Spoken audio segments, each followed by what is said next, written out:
இன்றைக்கான தியானம். உம்முடைய வசனம் என் கால்களுக்கு தீபமும் என் பாதைக்கு வெளிச்சமுமாயிருக்கிறது. சங்கீதம் 119:105.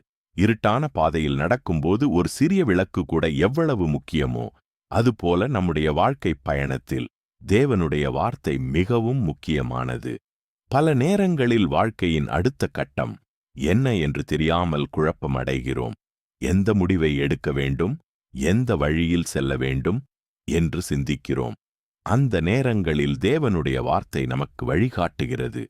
கவனியுங்கள், இந்த வசனம் முழு பாதைக்கும் வெளிச்சம் என்று சொல்லவில்லை, என் கால்களுக்கு தீபம் என்று சொல்கிறது.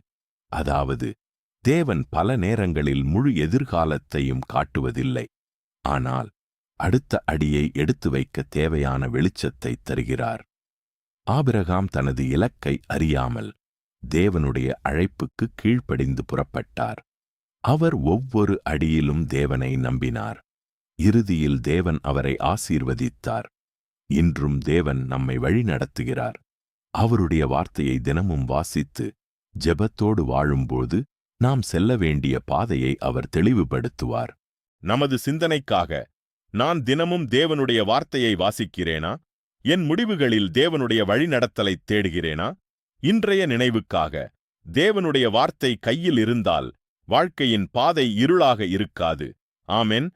கர்த்தர் நம் ஒவ்வொருவரையும் ஆசீர்வதிப்பாராக.